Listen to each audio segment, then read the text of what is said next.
कृषि सुधार कानूनों के विरोध में दिल्ली सीमा पर डटे किसानों को सरकार की तरफ से प्रपोजल भेज दिया गया है।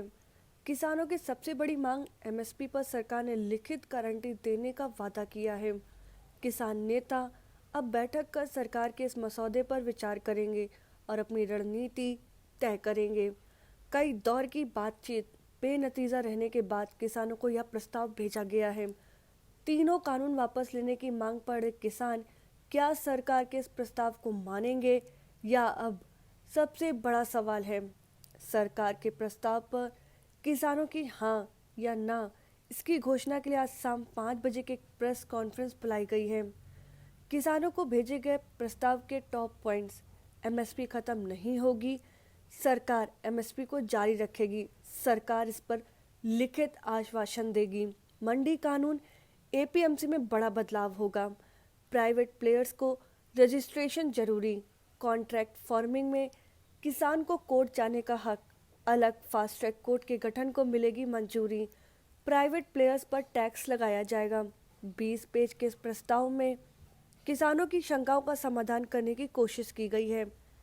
एमएसपी पर सबसे ज्यादा विवाद हो रहा था। इस पर केंद्र ने कहा कि एमएसपी व्यवस्था खत्म नहीं हो रही है और सरकार इस पर लिखित आश्वासन देगी। यही नहीं, किसान मौजूदा बिजली दर ही भुगतान जारी रख पाएंगे और इसमें कोई बदलाव नहीं होगा।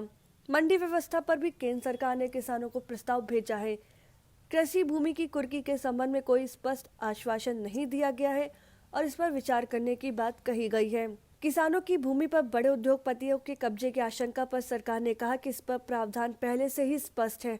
प्रस्ताव में कहा गया है कि किसान की भूमि पर बनाई जाने वाली संरचना पर खरीदार द्वारा किसी प्रकार का कर्ज नहीं लिया जा सकेगा और न ही ऐसी संरचना व बंधक रख पाएगा। सरकार ने किसानों की मांगों पर विचार करते हुए अपना रुख तो जाहिर कर दिया, लेकिन किसान क्या इसे मानेंगे, इसको लेकर सस्पेंस है। किसान नेता कानून वापस लेने से कम पर राजी नहीं है। किसान संघर्ष समिति के कंवलप्रीत सिंह पन्नू ने सरकार के इस प्रस्ताव से पहले ही कह दिया था कि तीनों कानूनों को वापस लिया जाना चाहिए। हमारी यह मांग है, अगर सरकार संशोधन की बात करेगी तो हम उसे खारिज कर देंगे। अगर आपको हमारा वीडियो पसंद आया हो तो इसे लाइक करें, सब्सक्राइब करें और साथ ही बेल आइकन दबाना ना भूलें।